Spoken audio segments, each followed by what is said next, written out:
माँ एक ऐसा शब्द जिसके प्यार पर कभी कोई शक नहीं कर सकता। माँ अपने बच्चे को दुनिया की हर नज़र से बचाती है। कोई भी मुसीबत उसके बच्चे पर आने से पहले उसके सामने चट्टान की तरह खड़ी हो जाती है। फिर क्यों कभी कभी एक माँ अपने ही बच्चे का अपने हाथों सौदा करती है, अपने हाथों से नुकसान पहुंचाती है, यकीन नहीं होता ना? तो आइए ऐसी ही एक कहानी की ओर ले चलता हूँ जहाँ माँ अपने ही हाथों अपने बच्चे का सौदा करती है। डॉक्टर, हम थक गए इलाज कराते कराते। आज हमारी शादी को 10 साल हो गए हैं, पर हम अभी तक संतान के सुख से वंचित हैं। डॉक्टर नम्रता के सामने कविता और उसके पति अमर बैठे थे। दोनों के चेहरे पर बिखरी बेबसी और हताशा से उनकी मनोदशा साफ महसूस की जा सकती थी। डॉक्टर नम्रता अपने कानों से स्टेथोस्कोप उतारते हुए अपनी कुर्सी पर आगे होकर बैठ गई। आंखों पर चढ़ा चश्मा उतारते हुए अमर और नम्रता से मुखातिब होते हुए बोली, देखिए, मैं आप दोनों की स्थिति समझ सकती हूँ। मैंने भी हर तरह से इलाज कर लिया। मेरे पास इतने हताश निराश जोड़े उम्मीद से खाली झोली लेकर आए और भरी झोली लेकर गए। हमें भी खुशी होती है जब हम किसी नाउम्मीद की उम्मीद बनते हैं। पर पता नहीं आपके केस में क्या दिक्कत है। पर कहते हैं ना, जहाँ सारे रास्ते बंद हो जाते हैं वहाँ भी एक रास्ता होता है।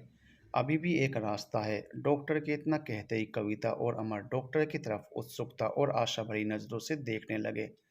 कविता बेचैनी से बोली, क्या उपाय है डॉक्टर? सारे उपाय तो कर लिए, अब कौन सा उपाय बचा है? सेरेगोसी।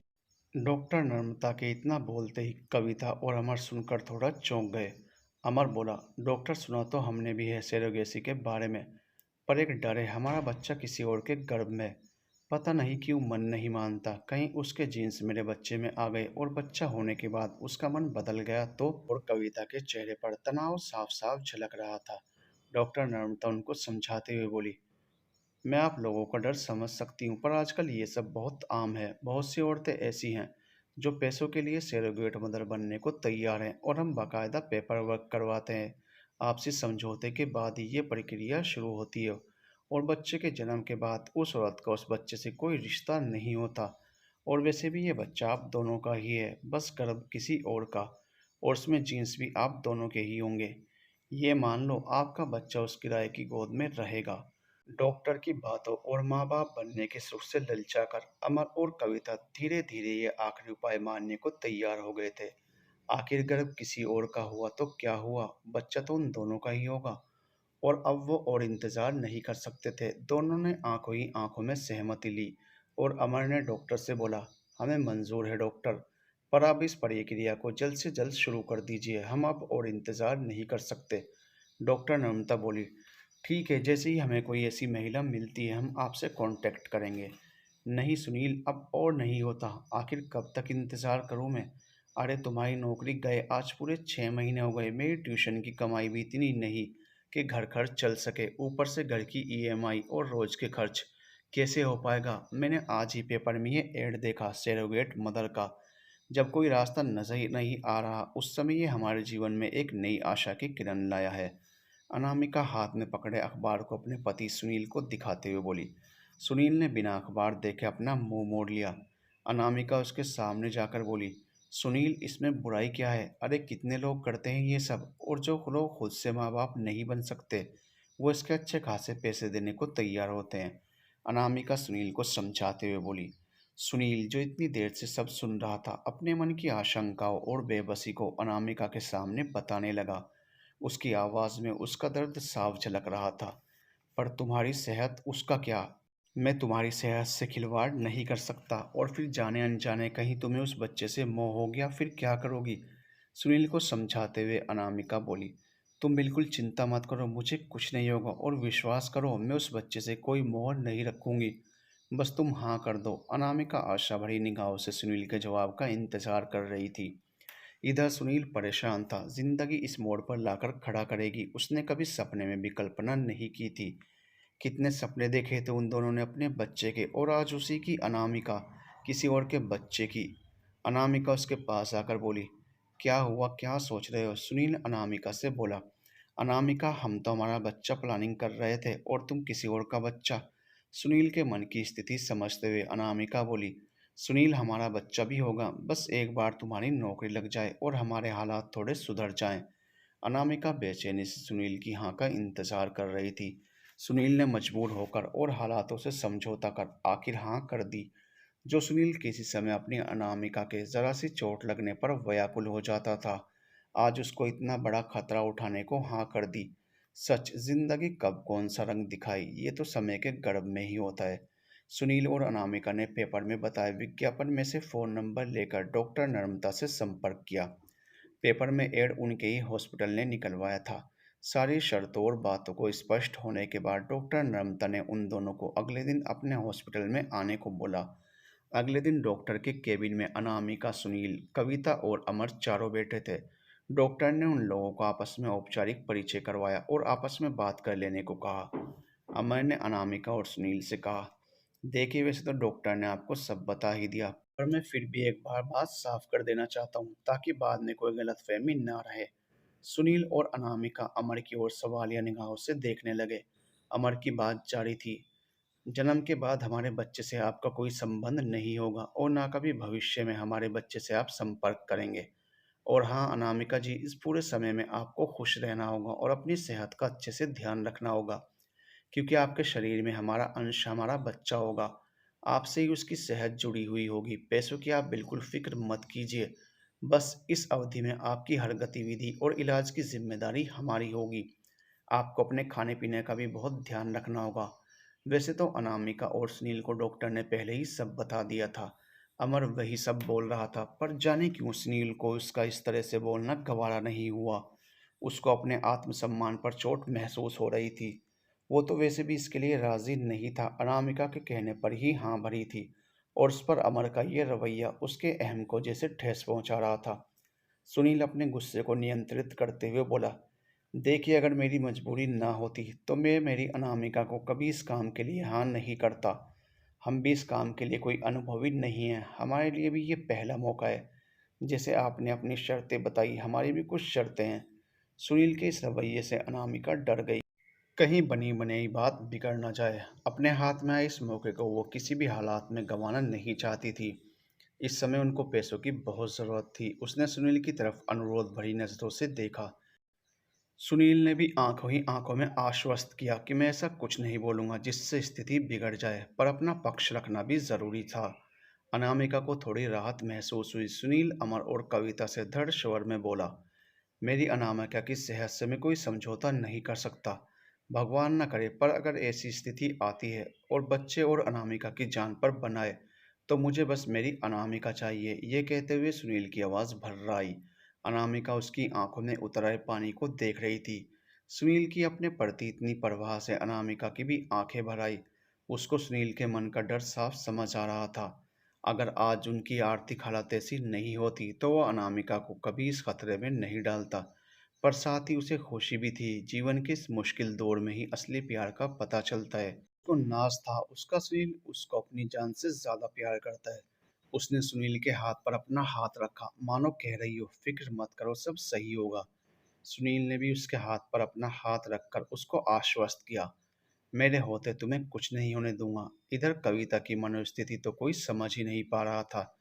अपने ही अंश को अपने अंदर ना रोक पाने की पीड़ा क्या होती है, ये उसे इस समय बहुत अच्छे से महसूस हो रहा था। इस समय उसे अनामिका से खुशनसीब कोई नहीं लग रहा था। सच, एक माँ बनना हर औरत का सपना होता है। कविता का भी था, पर उसका सपना इस तरह पूरा होगा। माँ बनकर भी वो एहसास जो सिर्फ एक माँ महसूस करती है, अपने बच्चे से जो जुड़ाव होता है, 9 महीने अपनी कोख में रखना, हर पल उसको महसूस करना, उस अनुभव की कमी उसको आजीवन सालती रहेगी। वो तो हालात के आगे मजबूर है जो सरोगेसी अपनानी पड़ रही है। अगर भगवान खुद उसे माँ बनने का सुख देता तो वो कभी ऐसा नहीं करती। तभी उसको लगा कि कई लोग तो स्वेच्छा से सरोगेसी से बच्चा करते हैं। क्या उनके दिल में प्यार नहीं होता, भावना नहीं होती? पर उन लोगों को ये सब बोझ लगता है, आफत लगती है। ये नहीं समझते कि अगर भगवान ने तुम्हें ये वरदान दिया है, फिर क्यों नहीं प्राकृतिक तरीके से माँ बाप बनते। कविता को आश्चर्य था, क्या उनको पैसे का घमंड होता है कि इस पैसे से वो सब खरीद सकते हैं? क्या ये पैसा उनसे उनके एहसास भी छीन लेता है? पैसों की कमी उसके पास कहाँ थी, पर वो तो ये सब एहसास खुद महसूस करना चाहती थी। पर भगवान को शायद ये मंजूर नहीं था। इधर अनामिका के मन में चल रहा था, कहाँ तो मैं और सुनील अपने बच्चे के बारे में सोच रहे थे। कितने खुश थे पहले बच्चे की प्लानिंग के लिए। पर अब पहली बार माँ भी बनूंगी, वो भी किसकी? अपने बच्चे की नहीं, किसी और के बच्चे की। सच कितना मुश्किल होगा उसके लिए। और क्या ऐसा संभव होगा कि कोई अंश जो उसके शरीर के अंदर पनप रहा है, जिसको हर पल वो अपने अंदर महसूस कर रही है, फिर भी उससे ना कोई जुड़ाव महसूस कर पाएगी और ना ही कोई लगाव। एक जानवर भी अगर घर के दरवाजे पर रोज आता है तो उससे भी जुड़ाव हो जाता है। फिर यहाँ तो एक नन्ही जान अपने शरीर में होकर भी उससे कोई मोह नहीं रख पाएगी। पर क्या करें, करना तो हो गई। सच विज्ञान ने तरक्की कर कई लोगों को वरदान दिया, उनके जीवन में खुशियां बिखेरी। पर क्या कभी इतनी तरक्की कर पाएगा ये विज्ञान कि जो भावनाएं एहसास हर पल हमारे अंदर जिंदा रहते हैं उनको मार दे, ताकि किसी को कम से कम तकलीफ तो ना हो? पर शायद विज्ञान इतनी तरक्की कभी नहीं कर पाएगा। उन चारों का आज से एक नया रिश्ता जुड़ने वाला था। उस एक रिश्ते से चारों के जीवन में खुशियों भरा बदलाव आने वाला था। पर चारों जैसे मजबूरी में ये रिश्ता जोड़ रहे थे। उन सब के बीच एक अलग ही खामोशी पसरी हुई थी। एक अलग ही सन्नाटा था, पर उस सन्नाटे का शोर चारों अपने भीतर बहुत अच्छे से महसूस कर पा रहे थे। डॉक्टर ने अनामिका के आगे के चेकअप और कार्यवाही के लिए अगली मीटिंग में बुलाया था। वैसे तो अनामिका पूरी तरह से स्वस्थ थी, फिर भी सारी तसल्ली होने के बाद ही कविता और अमर का अंश अनामिका के शरीर में स्थापित होगा। जो कविता माँ बनने के लिए कुछ भी करने को तैयार थी, पर अब जब उसको माँ बनने का सुख मिल रहा है तो वह सुखद अनुभूति क्यों नहीं कर पा रही? उसकी हालत तो जन्मबिन मछली जैसी हो रही थी। वह तड़प रही थी अपने ही बच्चे, अपने ही अंश को किसी और के शरीर में रोपने का। कितना दुख है उसे, पर कोई उसके इस दर्द को समझ नहीं पा रहा था। गाड़ी में भी कविता अनमनी सी थी। म्यूजिक सिस्टम पर बजते गाने को भी उसने बंद कर दिया। ऐसा नहीं, गाने उसे पसंद नहीं, म्यूजिक का तो उसे बहुत शौक है। गाड़ी में बाद में बैठेगी, गाने पहले चलाएगी, पर जब मन खुश ना हो तो कुछ भी अच्छा नहीं लगता। वो अपनी बेचैनी छिपाने को गाड़ी के कांच से बाहर दौड़ती गाड़ियों को देखने लगी, मानो उन दौड़ती गाड़ियों के बीच आंख में आए आंसुओं को अमर से ही छिपाने का असफल प्रयत्न कर रही हो। पर लाख वो अमर से अपना दुख, अपने आंसू छिपाए, अमर को उसके आंसू, उसका दुख सब समझ आ रहा था। उसने गैर से अपना हाथ हटा कविता के हाथ पर रखा और उसे समझाने लगा। कविता, मैं तुम्हारा दर्द समझ सकता हूँ, ये मत समझना कि तुम्हारे दर्द से मैं अनजान हूँ। अरे क्या मैं नहीं चाहता था कि हमारा बच्चा तुम पैदा करो, तुम उसे जन्म दो? तुम लोग सोचते हो ना कि हम मर्द लोगों के अंदर भावना नहीं, जो हमारे अंदर है। पर सच कहूँ, हर मर्द में कहीं ना कहीं एक औरत छिपी होती है।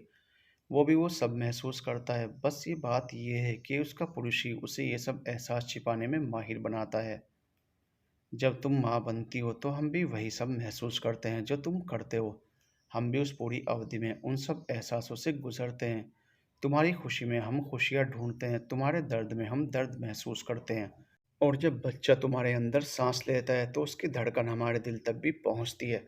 पर वो कहते हैं ना, हर किसी को मुकम्मल जहां नहीं मिलता, किसी को ज़मीं तो किसी को आसमान नहीं मिलता।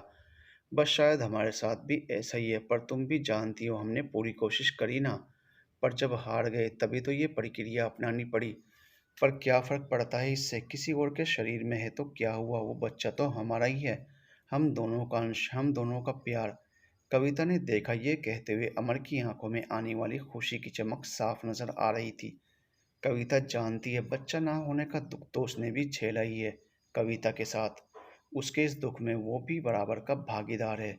भले वो कविता का दुख कम करने के लिए अपने दुख को छिपाता था, पर कविता ने कितनी बार उसको छिप छिप कर रोते देखा है। तभी अमर की बातों से उसकी तंद्रा टूटी। कविता, एक बार तो हम बच्चा गोद लेने की भी सोच रहे थे ना, और तुम भी तैयार थी उसके लिए। फिर अब तो ये हमारा खुद का बच्चा है। क्या कहती कविता अमर से कि वो एहसास, वो जुड़ाव जो एक बच्चे का उसकी माँ से होता है, उसके लिए वो तरस गई। पर ये कहकर वो अमर की इस खुशी को कम नहीं करना चाहती थी। उसने अमर को ये एहसास दिलाने के लिए कि वो सही कह रहे हैं और वो भी अब खुश है, बंद पड़े म्यूजिक सिस्टम को चालू कर दिया। क्या संयोग था, एफएम पर भी भुवंदर सिंह का वही गाना आ रहा था। कभी किसी को मुकम्मल जहां नहीं मिलता, किसी को ज़मीं तो किसी को आसमान नहीं मिलता। दोनों की नज़रें मिलते ही हंसी छूट गई। कविता ने अपना सिर गाड़ी की सीट पर आराम से टिका लिया और अपनी आंखें बंद कर ली। बहुत थक गई थी वो, अपनी थकान उतारना चाहती थी। पर शरीर तो लेटकर थकान मिटा लेता है, पर इस मन का क्या? सच कभी तो ताज्जुब होता है, कितनी दौड़ लगाता है ये मन, कभी थकता ही नहीं। कविता का मन भी ऐसे ही दौड़ लगा रहा था। इस समय उसका मन ही उसे मानो मना रहा था। सबको कहाँ मनचाही खुशियाँ मिलती हैं। खुशियाँ तो जिस भी रूप में हमारे दरवाजे पर दस्तक दें, उन्हें तुरंत लपक लेना चाहिए। इधर सुनील भी कम आशंकित नहीं था। उसने घर आकर अनामिका से कहा, अनामिका एक बार फिर सोच लो, मैं कुछ भी कर लूँगा, छोटे मोटे काम कर लूँगा। और वैसे भी कई कंपनीज में इंटरव्यू भी दे चुका हूँ, मिल जाएगी शायद नौकरी जल्दी ही। छोड़ दो अपने मन में आया ये ख्याल, तुम्हारी जान को इसमें खतरा है। फिर मुझे अच्छा नहीं लग रहा कोई तुम्हें अपने हिसाब से चलाए। अनामिका बिना कुछ कहे रसोई में गई और एक पतीले में चाय का पानी चढ़ाया और उसमें दूध, चीनी और चाय पत्ती डाली। सुनील उसके पीछे पीछे वहीं रसोई में आ गया। अनामिका ने गैस कम करी और सुनील को कमरे में ले आई। वो सुनील को समझाते हुए बोली, क्यों परेशान हो रहे हो सुनील, मुझे कुछ नहीं होगा।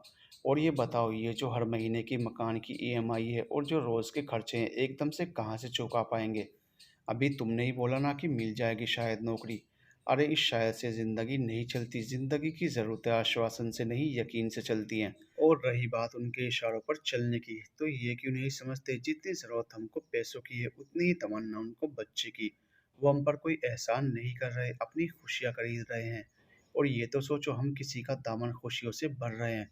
शुक्र मनाओ भगवान ने मुझे इस लायक बनाया, नहीं तो अमर और कविता भी, उनका दर्द समझो, जो इससे महरूम है, शायद वही बदनसीब हैं। और तुम भी तो कहीं नौकरी करने चाहते हो, तो बॉस का हुक्म मानना पड़ता है या नहीं।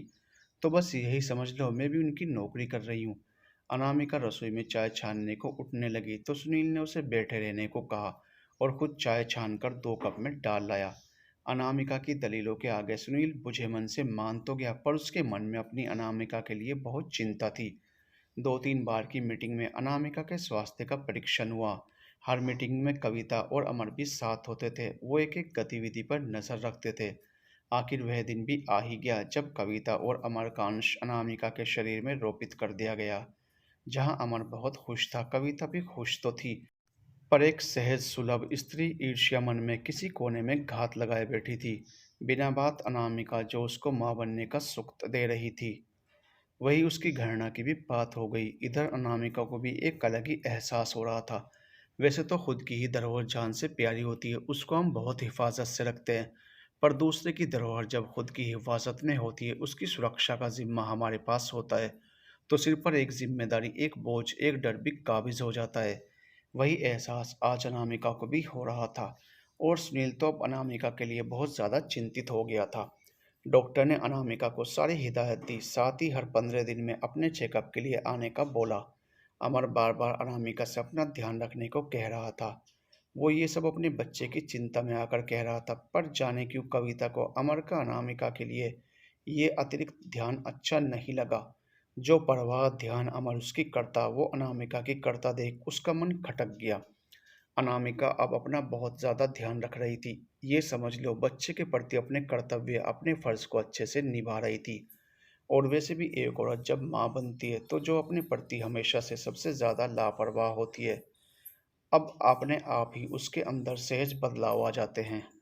वो बच्चे की सुरक्षा और जान से कोई समझौता नहीं करती। उसकी प्राथमिकता अब बच्चे से जुड़ी होती है। शायद ही एक औरत को इससे कोई फर्क पड़ता हो कि कोख में पल रहा बच्चा उसका है या नहीं। और वैसे भी ये उसके इस काम की शर्त भी समझ सकते हैं। माँ बनने पर जो भी परिवर्तन एक औरत के शरीर में होते हैं, अनामिका के भी हो रहे थे। कभी कभी तो उसका मूड बहुत उखड़ जाता। इधर अमर और कविता का फोन भी गाये बगाए उसके पास आता ही रहता था। कविता तो बस बेरुखी से बच्चे की खैरियत पूछकर रख देती।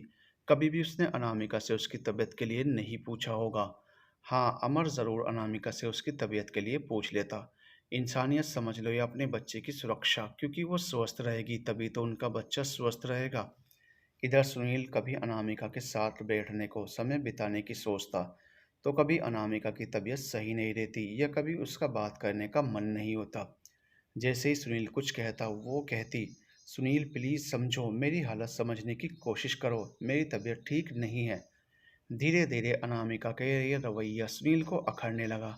समय अपनी गति से दौड़ रहा था और अनामिका का गर्भ 4 महीने का हो गया था। एक दिन सुबह सुबह जब अनामिका काम में व्यस्त थी, अचानक उसे अपने अंदर कुछ हिलता सा महसूस हुआ। उसे समझ ही नहीं आया ये क्या हो रहा है। एक अलग सा एहसास है। एक पल को तो वो घबरा गई, फिर उसे याद आया डॉक्टर ने कहा था कि अब तुम ध्यान देना, बच्चा तुम्हारे अंदर हलचल कर सकता है, लात मार सकता है। अनामिका को उस हलचल का कारण समझ आ गया। उसने अपने पेट पर हाथ रखा तो उसे बच्चे की हलचल साफ महसूस हो रही थी। सच कितना सुखद और मीठा सा एहसास था। एक नन्ही जान जो उसके अंदर है, आज उसने उसे अपने होने का मानो एहसास कराया हो। अनामिका इस पल को सुनील के साथ बांटना चाहती थी। वो सीधे बेडरूम में गई, देखा तो सुनील अभी भी सो रहा था। उसने सुनील को उठाते हुए कहा, देखो सुनील देखो। और उसने सुनील का हाथ अपने पेट पर रखा। देखो, कुछ महसूस हुआ? देखो, ये लात मार रहा है। अनामिका के चेहरे पर बच्चों जैसी खुशी थी। इधर सुनील, जो इतने दिन से अपने गुस्से को दबाए बैठा था, आज तो मानो उसके सब्र का पैमाना छलक ही पड़ा। उसने गुस्से में अपने हाथ को अनामिका के हाथ से छुड़ाया और चिल्लाकर कहा, हमें क्या लेना देना ये हरकतें करे या ना करे, और तुम क्यों इतना खुश हो रही हो? भूलो मत, ये हमारा बच्चा नहीं है। इससे ज्यादा जुड़ाव मत रखना। कहता हुआ वो बिस्तर से उठते हुए अनामिका से बोला, जाकर मेरे लिए एक कप चाय बना दो, जब तक मैं फ्रेश हो आता हूँ। कहते हुए उसने धड़ाम से बाथरूम का गेट बंद कर लिया। अनामिका को सुनील का यह व्यवहार अच्छा नहीं लगा। पल भर में उसकी खुशी काफूर हो गई। बच्चा भले ही उसका नहीं हुआ तो क्या, उससे जुड़े एहसासों का वो क्या करे। तभी उसे ख्याल आया डॉक्टर को बताना, और उसने डॉक्टर को फ़ोन पर सब बता दिया। फ़ोन रखकर वो रसोई में चाय बनाने जा ही रही थी कि उसके मोबाइल पर कविता का फ़ोन आया। वो कविता से बच्चे के बारे में पूछ रही थी, कितना हरकत कर रहा है, लात ज़्यादा मार रहा है या नहीं। पहली बार कविता अनामिका से बात करती खुश थी। ये खुशी एक माँ की थी। वो ये सब बहुत ही उत्सुकता से पूछ रही थी, मानो अनामिका से सब पूछकर वो भी ये सब महसूस कर सके, इन पलों को जी सके। उसके शरीर में नहीं तो क्या, माँ तो है ना वो। बस उसी माँ के मन की हर बेचैनी वो अनामिका से पूछ रही थी। फोन स्पीकर पर ही था। अमर भी अपनी खुशी छिपा नहीं पा रहा था। वो बीच में ही बोला, ज्यादा हरकतें कर रहा है क्या वो? देखो, अब आप एक एक कदम संभाल कर रखना बच्चे, और अपना ध्यान रखना। अब आप और ज़्यादा सावधान हो जाना, और हाँ, किसी भी चीज़ की ज़रूरत हो तो बेझिझक किसी भी समय बताना। कविता को अमर का अनामिका से ऐसे बात करना गवारा नहीं हुआ, और वो वहाँ से उठकर चल दी। इधर सुनील जब बाथरूम से आया तो देखा अनामिका अभी भी फ़ोन पर थी, और चाय अब तक नहीं बनी थी। गुस्से में तो वो पहले से ही था। इस बात ने जैसे आग में घी का काम किया, और उसको अपनी भड़ास निकालने का मानो मौका मिल गया। वो चिल्लाकर बोला, अब क्या इस घर में चाय भी नहीं मिलेगी? अनामिका फोन रखते हुए बोली, सुनील प्लीज, आज चाय तुम बना लो। सुनील को मानो अपने अहम पर चोट लगी हो। वो चिल्लाकर बोला, हाँ हाँ क्यों नहीं, चाय क्या खाना, घर का दूसरा काम भी मैं ही कर लेता हूँ। फालतू जो हूँ, तुम तो नोट छाप रही हो ना। अनामिका को सुनील का बेवजह चिल्लाना समझ नहीं आया। वो सुनील से बोली, क्या बात है सुनील, उठते ही गुस्सा हो गए? और चाय बनाने को ही तो कहा, मेरी तबीयत थोड़ी ठीक नहीं थी। वैसे भी तो बनाते हो, और मैंने तो तुम्हें कभी नहीं कहा कि तुम कुछ काम नहीं करते। मुझे पता है तुम्हारी मजबूरी, मैं भी ये सब हम दोनों के लिए ही तो कर रही हूँ। पर सुनील बिना कुछ बोले घर से बाहर निकल गया। सुनील का यह व्यवहार अनामिका को छलनी कर गया। वो धड़ाम से पास पड़ी कुर्सी पर बैठ गई। उसकी आंखें आंसुओं से भीग गई। बहुत देर तक वो रोती रही। रोते रोते उसको एहसास हुआ, कहीं अनामिका की बात से सुनील के अहम को चोट तो नहीं पहुंची। वैसे भी जब आदमी का बुरा वक्त होता है तो उसे हर चीज़ में बुराई नजर आती है। नहीं तो मेरा सुनील तो कभी ऐसा नहीं था। वो अपने आंसू पोंछती खुद से ही बोली, मैं उसे प्यार से समझाऊंगी। मुझे पूरा यकीन है वो समझ जाएगा। सोचती हुई वो उसकी पसंद का गर्मा गर्म उपमा बनाने लगी। बहुत पसंद है उसे, सुबह से भूखा है, चाय तक भी नहीं पी। और रसोई में काम करते करते उसने सुनील के मोबाइल पर मैसेज छोड़ दिया, क्योंकि वो फ़ोन नहीं उठा रहा था। पर अनामिका जानती थी, ज़्यादा देर तक गुस्सा नहीं रह पाएगा। गुस्सा ठंडा होते ही अभी मनाने आ जाएगा। इधर जब सुनील ने अनामिका का मैसेज देखा तो एक पल को खुद के ऊपर गुस्सा आया। सच कितना दिल दुखाया उसने अपनी अनामिका का। आखिर वो हम दोनों के लिए ही तो कर रही है ये सब। पर कहीं ना कहीं उसको ये डर सताता, किसी और के बच्चे के लिए उसकी अनामिका उससे दूर हो रही है। इसी कश्मकश में वो अनामिका को मनाने घर की ओर चल दिया। एक दिन उसका एक कंपनी में इंटरव्यू था, और बहुत संभव था वहाँ उसकी नौकरी लग जाएगी। जैसे ही वो अपनी खुशी अनामिका के पास बांटने को आया तो देखा वह फ़ोन पर व्यस्त है। बातों से पता चल गया उसकी अमर से बात चल रही है। उसने काफी देर तक इंतजार किया, पर उनकी बात लंबी चली। सुनील फिर से वहां से गुस्से में चला गया। वो लाख कोशिश करता गुस्सा ना करे, पर कोई ना कोई बात ऐसी हो जाती और वो अपना आपा खो देता। जिंदगी नियमित गति से चल रही थी। नियमित रूटीन चेकअप के लिए अनामिका हॉस्पिटल में थी। चेकअप के बाद वो जैसे ही पलंग से उठी, कुर्सी से उसके ठोकर लगते लगते बची। सुनील थोड़ा दूर खड़ा था। अमर ने बिना देर के अनामिका को गिरने से बचाया। वो घबराकर अनामिका से बोला, आप ठीक तो हैं? लगी तो नहीं? डॉक्टर प्लीज जरा देखिए कहीं इनको या बच्चे को कोई नुकसान तो नहीं हुआ। उसके चेहरे पर चिंता की लकीरें साफ दिख रही थी। अनामिका ने अपने को संभाला और अमर को धन्यवाद दिया। तब तक सुनील ने आकर अनामिका को कुर्सी पर बिठा दिया। गाड़ी में पूरे रास्ते कविता का मूड उखड़ा हुआ था। घर जाकर जब अमर ने बोला, अनामिका जी को कुछ हो जाता तो मेरा तो दिल ही बैठ गया। बस उसका इतना बोलना था कि इतनी देर से दबा कविता का गुस्सा किसी लावे के जैसे फट पड़ा। हाँ हाँ, आजकल तुम्हें अनामिका की परवाह मुझसे ज़्यादा है। उसने क्या खाया क्या नहीं, उसकी तबीयत कैसी है, उसका मूड कैसा है। मुझसे ज़्यादा तो फ़ोन पर उससे बात करते हो। भूलो मत उसकी कोख में जो अंश है वो भी मेरा है। कहीं उस बच्चे के बहाने से तुम अनामिका से। कविता का इतना बोलना था कि अमर गुस्से से थर थर कांपने लगा। तुम होश में तो हो? कितनी गंदी सोच है तुम्हारी। अरे मैं समझ रहा था तुम्हारे दुख को, पर तुम इतना नीचे गिर जाओगी मैं सोच भी नहीं सकता। मैं उनकी परवाह इसलिए कर रहा हूँ क्योंकि उनके पेट में हमारा बच्चा है। इस समय एक औरत को ज़्यादा देखभाल की ज़रूरत पड़ती है। कविता भी गुस्से से बोली, हाँ तो परवाह करने को उसका पति है, पर मैं उसकी नहीं, अपने बच्चे। खैर तुमसे बात करना बेकार है। तुम क्या समझोगी एक औरत की इस समय हालत? कभी माँ बनी होती। गुस्से में अमर के मुंह से वो निकल गया जो वो कभी कहना नहीं चाहता था। पर कहते हैं ना, गुस्सा मूर्खता से शुरू और पश्चाताप पर खत्म होता है। और वैसे भी मुंह से निकली बात और कमान से निकला तीर कभी वापस थोड़ा ही ना आता है। यह कहकर अमर गुस्से में घर से बाहर निकल गया। पर कविता के कानों में अमर के ये शब्द गर्म हथौड़े के जैसे बज रहे थे। उसकी आंखों से आंसुओं की अविरल धारा बहने लगी। अमर के कहे गए शब्दों ने उसके जख्मों को हरा कर दिया, मानो गर्म लोहे पर हथौड़े से वार कर दिया हो। और रोते रोते कविता वहीं सोफे पर पसर गई। पता नहीं कब तक वो अकेली आंसू बहाती रही। अचानक से उसका सिर चकराने लगा और जी मचलाने लगा। उसको समझ नहीं आया ये क्या हो रहा है। तभी उसको उबकाई सी आई और वो बाथरूम की तरफ भागी। घर से निकलकर अमर बेवजह सड़कों पर गाड़ी दौड़ा रहा था। कविता के ऐसे लांछन से मानो उसके बदन पर सैकड़ों सांप लौट रहे थे।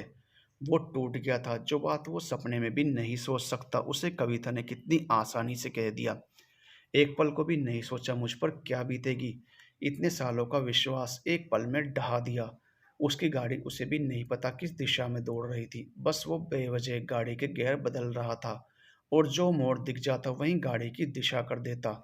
इतना छलनी हुआ था उसका दिल। इस समय उसे अपनी जिंदगी की गाड़ी भी इस गाड़ी की तरह दिशाहीन लग रही थी। कहाँ जाना चाहता है वो, क्यों गाड़ी दौड़ा रहा है, उसे कुछ नहीं पता था।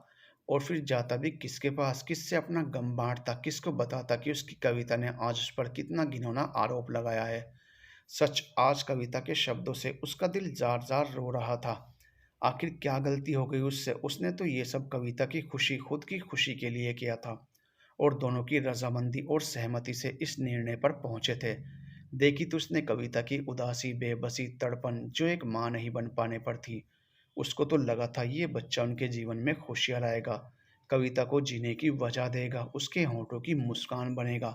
कर कविता तो इस बच्चे को, जो कि अभी तो इस दुनिया में भी नहीं आया, कितना बदल गई। उसका व्यवहार उसकी समझ से परे था।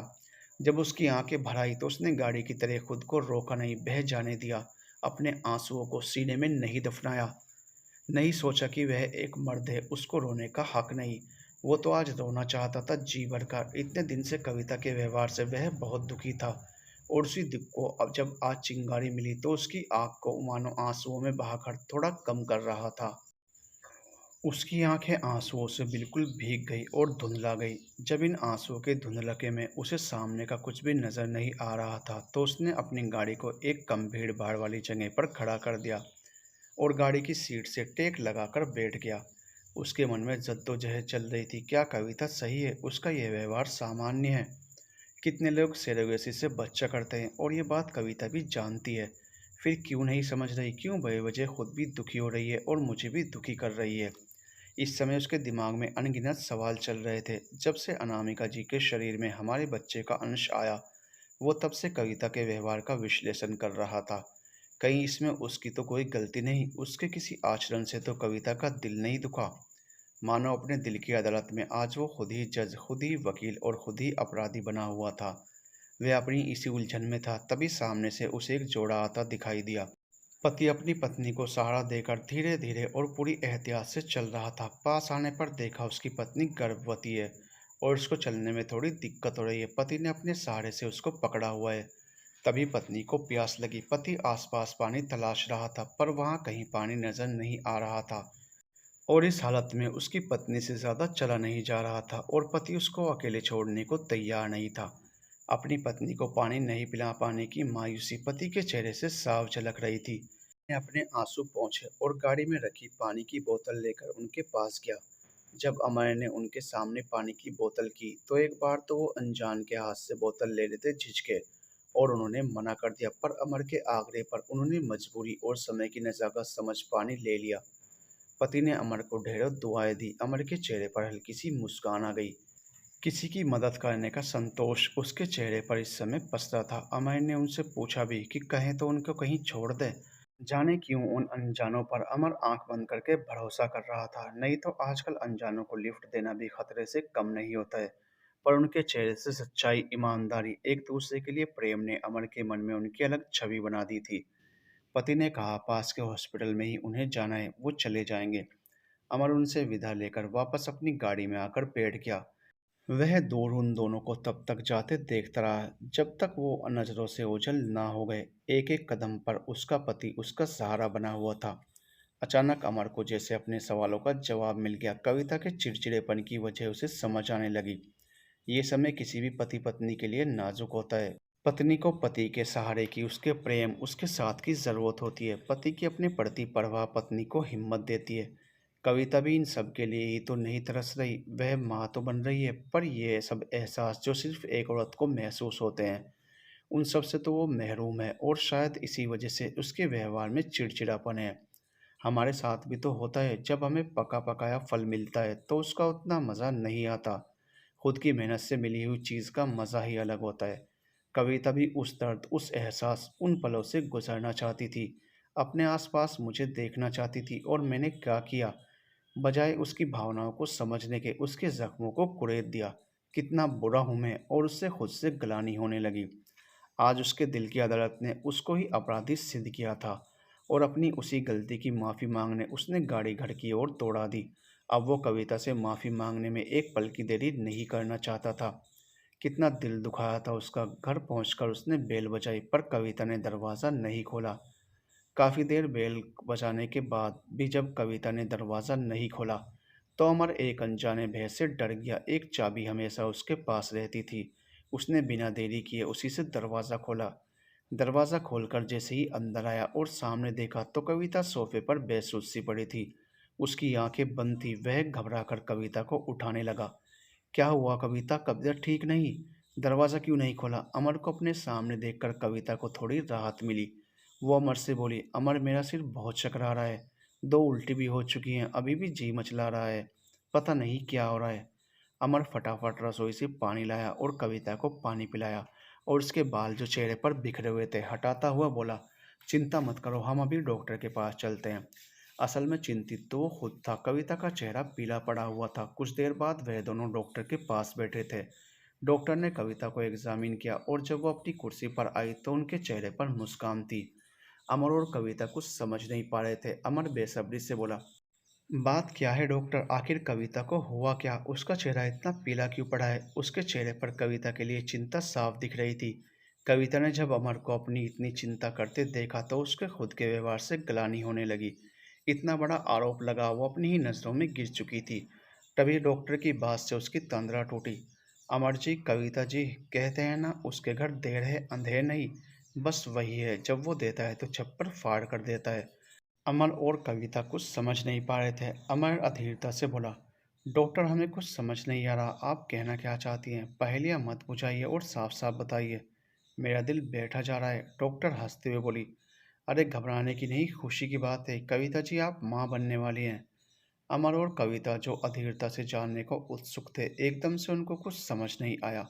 उनको लगा उनके कान और उनका पूरा बदन सुन्न हो गया, मानो दोनों की जुबान उनके तालू से चिपक गई हो। कविता के तो आंखों से आंसुओं की लड़ी बह निकली।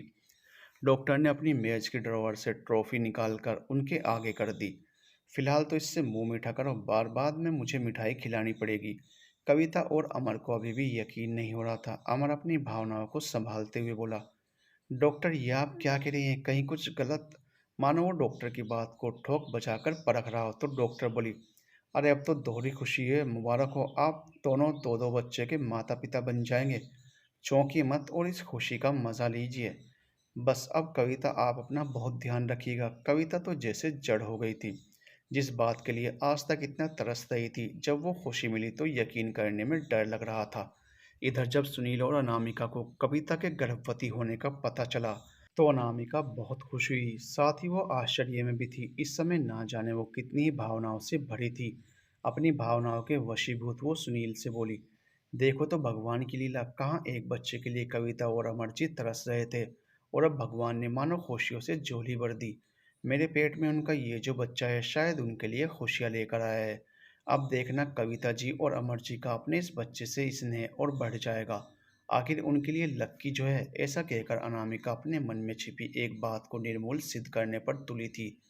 उसने कितनी बार कविता की बेरुखी महसूस की थी और वो भगवान से यही दुआ करती, काश ये बेरुखी बस मुझसे हो, इस बच्चे से नहीं। आखिर ना चाहते हुए भी थोड़ा लगाव तो उसे भी बच्चे से हो ही गया था और इसी लगाव के कारण वो ये सोचती थी। पर आज तक अपने मन की बात किसी से साझा नहीं की, सुनील से भी नहीं। क्या पता कहीं वो ही गलत हो, और वैसे भी सुनील कहीं ये सुनकर और बिफर ना जाए। अपने मन की आशंका को झटकते हुए वो सुनील से बोली, वैसे भी मैंने सुना है अगर निसंतान दंपत्ति अपने यहाँ कोई पालतू जीव पालते हैं तो मुमकिन है कि वो भी माँ बाप बन जाते हैं। शायद उस पालतू जीव के प्रति उनके प्यार, उनकी ममता जो उनके अंदर जन्म लेती है, उस कारण ही प्रकृति उनको ये सुख देती है। इधर सुनील शून्य में देख रहा था। पता नहीं उसने अनामिका की कोई बात सुनी भी थी या नहीं। अनामिका उसकी आंखों के आगे हाथ ले कर उसकी तंद्रा तोड़ती हुई बोली, क्या हुआ सुनील, क्या सोच रहे हो? कुछ बोल क्यों नहीं रहे? सुनील बहुत ही गंभीर मुद्रा में बोला, अनामिका मुझे बहुत चिंता हो रही है। अनामिका के माथे पर सलवटें पड़ गई। चिंता? किस बात की चिंता? सुनील ने अनामिका को ध्यान से अपने पास बैठाया। आजकल उठने बैठने में तकलीफ होती थी उसे। कभी कभी अनामिका की ये हालत देखकर सुनील हीन भावना का शिकार हो जाता था। उसकी वजह से उसकी अनामिका कितना कष्ट उठा रही थी। उसने अनामिका का हाथ अपने हाथ में लेते हुए कहा, कहीं कविता जी जो अब खुद से माँ बन रही हैं, जो तुम्हारे पेट में पल रहे अपने बच्चे को लेने से मना कर दिया तो? सुनील की बातें अनामिका को गुस्सा दिलाने को काफ़ी थी। सुनील तुम्हारा दिमाग खराब तो नहीं है? अरे वो एक माँ है, ये बच्चा उनका है। कितने बेसब्र हैं वो माँ बाप बनने के लिए। मैंने उनकी बेचैनी उनकी आंखों में देखी है। कोई भी माँ अपने बच्चे को अपनाने से इनकार कर दे, असंभव। कहते हुए अनामिका के चेहरे पर आश्चर्य, क्रोध और दर्द के हाव भाव मंडराने लगे। उसे सुनील की सोच पर गुस्सा आ रहा था, पर सुनील का ध्यान अनामिका के चेहरे पर नहीं था। वो तो अपनी बात आगे बढ़ाता हुआ बोला, सब संभव है अनामिका। ये अमीर लोग जब पैसे देकर माँ बाप बन सकते हैं तो बच्चा लेने से भी मना कर सकते हैं। तुम्हें नहीं पता पर मैंने पढ़ा था 2014 में एक ऑस्ट्रेलियाई जोड़े द्वारा एक सरोगेट से जन्मे जुड़वा बच्चों में से एक बच्चा लेने से इनकार कर दिया गया था। तब संसद में एक बिल लाया गया जिसमें सरोगेसी द्वारा कोई भारतीय ही माता पिता बन सकता है। तुम ही बताओ, अगर खुद का बच्चा जुड़वा हुआ होता तो क्या उसे लेने से मना कर देते? क्या पता कल को इन लोगों के मन में भी कोई विचार आ जाए और खुद के बच्चे के आगे इस बच्चे को लेने से मना कर दें। एक बात कहूँ, कुछ भी हो जाए पर मैं ये बच्चा कभी अपना नहीं सकता। किसी और का अंश नहीं, मुझसे नहीं होगा। फिर चाहे अनाथ आश्रम जाए या कोई इसे गोद ले, ना मुझे इससे कोई मतलब होगा और ना तुम। अपने मन के किसी कोने में भी इसके लिए कुछ रखना। कहता हुआ सुनील बाहर निकल गया। अनामिका को समझ नहीं आ रहा था सुनील क्यों बेकार की आशंका पाल रहा है। ऐसा कभी भी संभव है एक माँ के लिए अपने बच्चे को ठुकराना? पर पता नहीं क्यों सुनील की बातों से मन तो उसका भी आशंकित था। इधर कविता और अमर खुशी से फूले नहीं समा रहे थे। अमर कविता का बहुत ध्यान रखता था। इतने सालों बाद भगवान ने मानो खुशियों से उनकी झोली भर दी थी। कविता भी एक माँ बनने के एहसास को अच्छे से महसूस कर रही थी। भगवान के दिए इस अनमोल उपहार के हर पल को जी लेना चाहती थी। हाँ, उसको एक बात की और तसल्ली थी, जब से ये बच्चा उसके पेट में आया अमर अनामिका से कम बात करता था। अब उसका सारा ध्यान कविता पर था। ईर्ष्या या मानव स्वभाव समझ लो। अनामिका के पेट में अपना बच्चा होते हुए भी कविता को उस बच्चे की इतनी चिंता नहीं थी। आज अनामिका का रूटीन चेकअप था। हमेशा की तरह कविता और अमर को भी जाना था, पर कविता की तबीयत थोड़ी ठीक नहीं थी। अमर ने उसे घर पर रहने और आराम करने को कहा। ना जाने क्यों कविता को अमर को उसको छोड़कर उधर जाना अच्छा नहीं लगा, पर क्या करती, आखिर वह बच्चा भी उनका ही था। कविता लाख चाहती थी कि उस बच्चे के लिए अपने मन में वही एहसास, वही प्यार महसूस करे जो अपने पेट में पल रहे बच्चे से, पर उसे अपने आप ही इस बच्चे से ज्यादा लगाव हो गया था। कभी कभी तो उसे डर लगता, कहीं उसकी ममता उसके दोनों बच्चों में भेदभाव तो नहीं कर रही। नहीं नहीं, एक माँ होकर वो ऐसा कैसे सोच सकती है। भले अनामिका के पेट में बच्चा है, पर उसकी माँ तो वो ही है, वो उसी का अंश है। कविता ने अपने विचारों को झटका और ध्यान बटाने को उसने टीवी चालू किया। वो बेवजह अपने हाथ में पकड़े रिमोट से चैनल बदल रही थी। सामने टीवी भले चल रहा था, पर सच में तो उसका ध्यान कहीं और था। यूं ही चैनल बदलते बदलते उसकी उंगलियां एक चैनल पर आकर ठहर गई। चैनल पर महाभारत आ रही थी। उसने बोर होकर चैनल वहीं रोक दिया और रिमोट को एक तरफ पटक कर आंखें बंद कर बैठ गई। वो अपनी ही सोच में थी, तभी उसके कानों में सुनाई दिया। टीवी में अभिमन्यु का वही प्रसंग आ रहा था जब वो अपनी माँ के पेट में था। तो अर्जुन अपनी पत्नी सुभद्रा को चक्रव्यूह में घुसने की विधि बता रहे थे, और वह जैसे ही चक्रव्यूह से निकलने की विधि बताने लगे, सुभद्रा की आंख लग गई। इस कारण अभिमन्यु केवल इतना ही जान पाया कि चक्रव्यूह में कैसे घुसा जाता है, ये नहीं जान पाया कि उससे कैसे निकला जाता है। अचानक कविता का ध्यान उस प्रसंग ने खींच लिया। वैसे तो उसने बचपन से आज तक कई बार महाभारत पढ़ी और देखी थी, और इस प्रसंग को भी जानती थी, पर आज उसको एहसास हुआ, क्या सच में हमारे अंदर जो जीव पल रहा है वह हमारी सोच, हमारे विचार से इतना जुड़ जाता है। हम जो सुनते हैं, सोचते हैं, वो भी महसूस करता है। शायद इसलिए हमारे बड़े बुजुर्ग इस समय खुश रहने को कहते हैं, अच्छा सोचने को कहते हैं। उसने अपने पेट पर हाथ रखते हुए कहा। अब वह भी फालतू के ख्याल मन में नहीं लाएगी, खुश रहेगी। आखिर उसका बच्चा भी उसे महसूस करता होगा। अनायास ही उसे ख्याल आया, अनामिका के पेट में जो बच्चा है उसके ऊपर भी तो उसके विचारों का असर हो रहा होगा, जो वो सोचती होगी, महसूस करती होगी। मेरा बच्चा भी महसूस करता होगा। भले विज्ञान कहता है कि सेरोगेट मदर के जीन्स बच्चे में नहीं जाएंगे, पर विचारों का क्या मतलब, वह बच्चा मुझसे इतना नहीं जुड़ेगा जितना मेरे पेट में पल रहा बच्चा। कविता अपने मन में चल रहे द्वंद से लड़ रही थी। ये भगवान ने उसे किस मोड़ पर लाकर खड़ा कर दिया था। वो चाहकर भी उस बच्चे के प्रति अपने मन में ममता वो क्यों नहीं ला पा रही थी। तभी उसे ख्याल आया, वह बच्चा तो कुछ समय में ही इस दुनिया में आ जाएगा। मेरा और अमर का सारा ध्यान उस पर चला जाएगा। वैसे भी एक छोटे बच्चे को देखभाल की कितनी ज़रूरत होती है, तो फिर मेरे पेट में पल रहा बच्चा, उसका क्या होगा। हम उसको अनदेखा तो नहीं कर देंगे।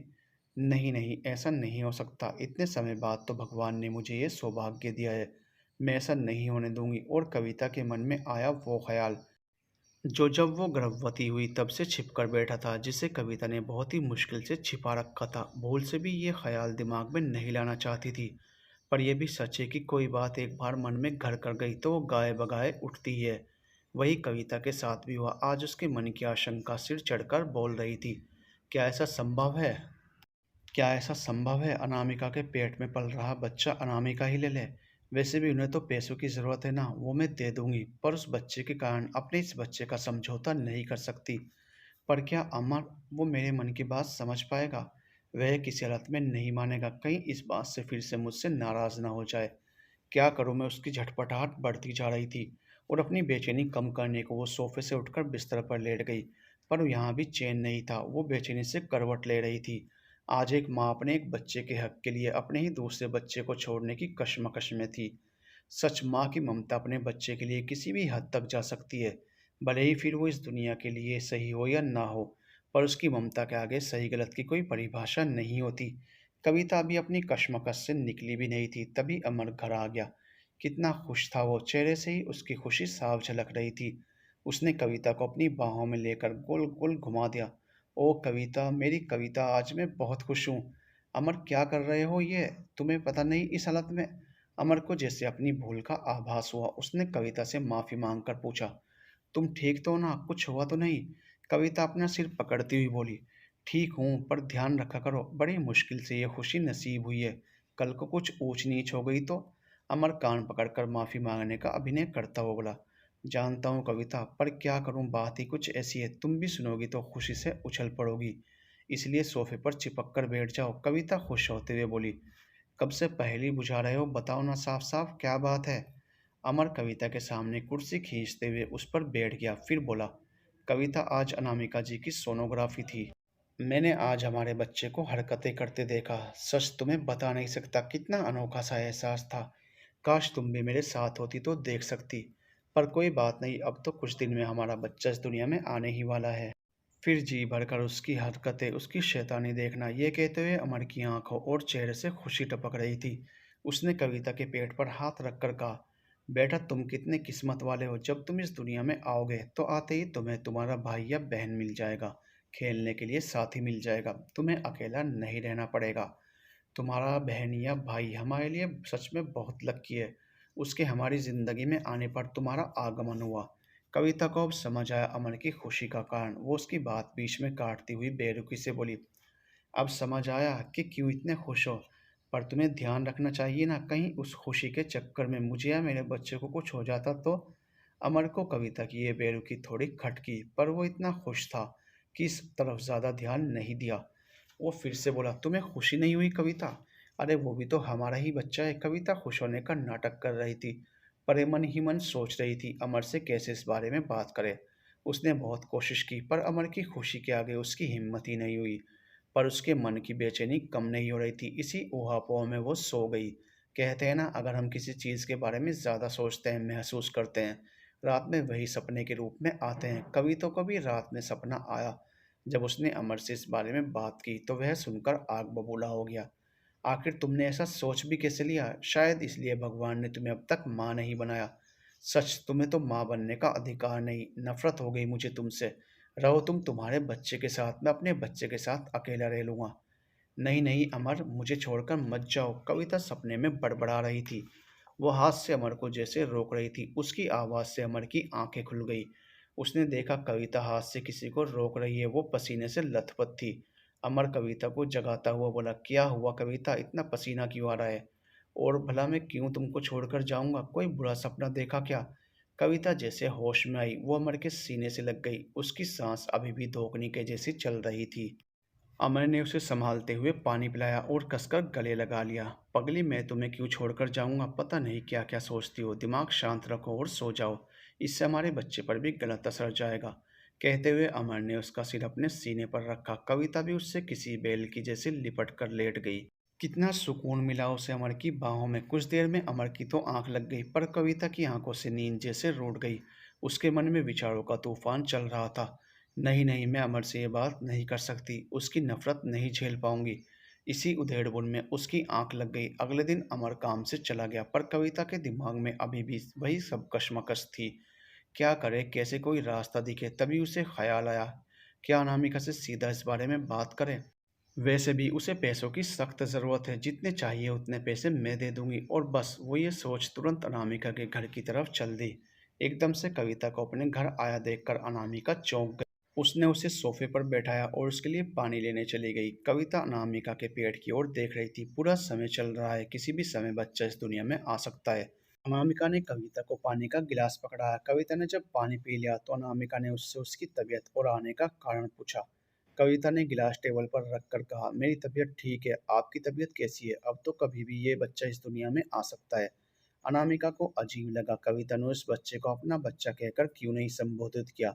फिर मन का वहम समझकर उसके चेहरे पर एक मीठी सी मुस्कान तैर गई। हाँ, आपका बच्चा अब कभी भी आ सकता है। कविता को समझ नहीं आ रहा था कैसे बात करे। उसके चेहरे से उसकी बेचैनी साफ झलक रही थी। उसकी बेचैनी भांप कर अनामिका कविता से बोली, क्या हुआ, आप कुछ परेशान दिख रही हैं? अनामिका की बातों से कविता अचकचा गई। वो संभलते हुए बोली, एक बात बोलूं, आपके पति की जॉब अभी तक नहीं लगी, क्या इतने पैसों से आपकी ज़रूरतें पूरी हो जाएंगी? कविता का अचानक यूं पूछना अनामिका को अजीब लगा। वो बोली, मैं कुछ समझ नहीं, आप कहना क्या चाहती हैं? और हाँ, एक बात कहूँ, ज़रूरतें भला कभी किसी की पूरी हुई हैं? अमीर से अमीर को भी हमेशा किसी न किसी चीज़ को तरसते देखा है। वो ठंडी आह लेते हुए बोली, पर देखते हैं आगे क्या होता है। जिंदगी की गाड़ी किस मोड़ पर ले जाती है। अनामिका की इस बात से कविता को जैसे अपनी बात कहने का सिरा मिल गया। वो उसी सिरे को पकड़कर अपनी बात आगे बढ़ाते हुए बोली, क्या आप नहीं चाहते जिंदगी भर के लिए आपकी ये सब परेशानियां खत्म हो जाए? अब तक अनामिका अपना सब्र खो चुकी थी। वो कविता से बोली, आप साफ साफ कहिए ना, कहना क्या चाहती हैं?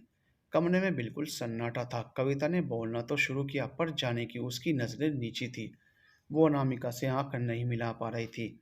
अनामिका जी, मैं जो कुछ कहने जा रही हूँ शायद आपको अजीब लगे, पर आज यहाँ मैं नहीं, एक माँ आपसे कुछ मांगने आई है। अनामिका की बेचैनी भी अब बढ़ती जा रही थी। वो व्यग्रता से कविता को सुन रही थी।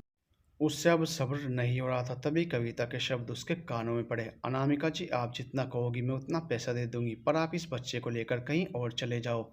मुझे यह बच्चा नहीं चाहिए। अमर से कहूंगी तो वो कभी नहीं मानेगा। नहीं, आप आजकल में ही कहीं और चले जाओ। कविता बोले जा रही थी। इधर अनामिका को लगा जैसे किसी ने उसके कानों में शीशा घोल दिया हो। उसको यकीन नहीं हुआ, वो इतनी ठंड में भी कपकपा रही थी। उसकी आंखें गुस्से के कारण अंगारे बरसा रही थी। कविता जी, आप होश में तो हैं? ऐसा कैसे कह सकती हैं? मुझे यकीन नहीं होता। एक माँ अपने बच्चे के लिए इतना बुरा सोच सकती है। अच्छा हुआ जो सुनील यहाँ नहीं है, नहीं तो आज उसे उसकी आशंका सही होती दिख जाती। उसने तो मुझसे पहले ही कहा था, पर मैंने यकीन नहीं किया। माना मुझे पैसों की ज़रूरत है, पर हम इतने भी गए गुज़रे नहीं। और फ़र्ज़ कीजिए मैं आपका कहा मान भी लूँ, पर इससे उन जोड़ों का विश्वास तो उठ जाएगा ना, जो माँ-बाप बनने के लिए हमारे जैसी सरोगेट मदर को चुनते हैं। क्या वो कभी यकीन कर पाएँगे? एक बार आपकी ही जैसी एक माँ की वजह से सरकार ने विदेशियों के लिए ये कानून बंद कर दिया। कहीं यहाँ के लिए भी कर दिया, तो अब हर कोई तो आपकी तरह किस्मत वाला नहीं होता ना। और मैं नहीं चाहती कि जिस काम के लिए ये बच्चा मेरे पेट में है, मैं उस काम से दगा करूं।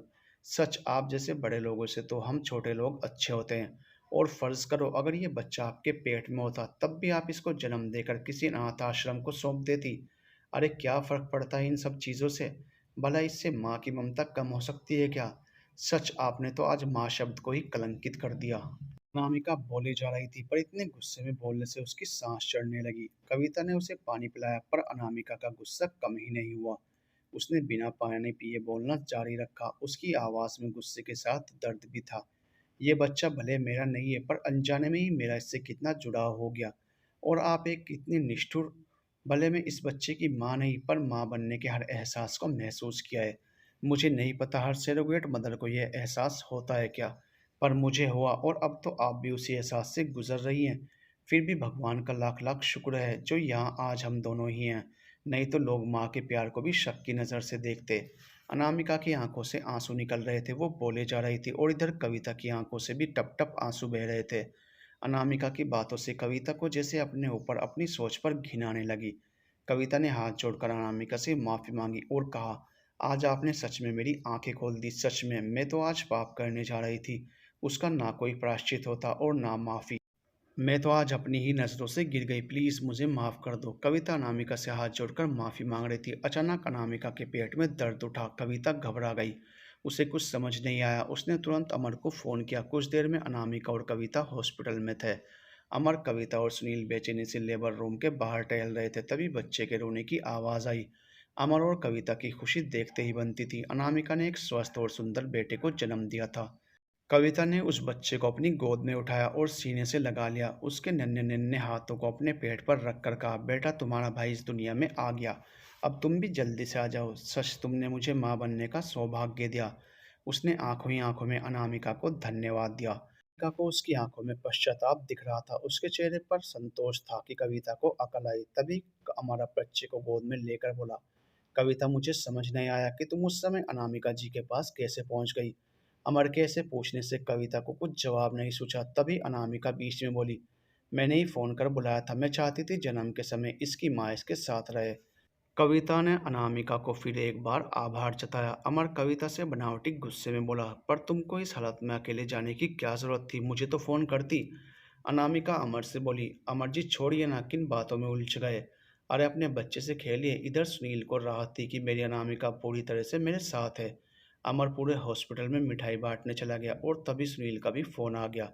इस समय कमरे में बस कविता और अनामिका थे। कविता अनामिका से बोली, वैसे तो मैं माफ़ी के लायक नहीं, पर हो सके तो मुझे माफ़ कर देना। आपको नहीं पता आपने मुझ पर बहुत बड़ा एहसान किया है। भविष्य में आपको जब इस बच्चे से मिलने का मन हो, आप आ सकती हैं। अनामिका कविता से बोली, नहीं कविता जी, मैं इससे और ना आपसे कभी मिलूंगी। मैं नहीं चाहती मैं कमज़ोर पड़ूं। एक माँ की ममता कब कमज़ोर पड़ जाए पता नहीं। मैं तो बस आशीर्वाद देती हूँ, ये हमेशा खुश रहे। कविता और अनामिका दोनों की ही आंखों में पानी था। अचानक कविता की गोद में जो बच्चा था उसके नन्हे नन्हे हाथ खेलते खेलते कविता और अनामिका की आंखों पर चले गए, मानो वो अपनी दोनों माँओं के आंसू पोंछ रहा हो।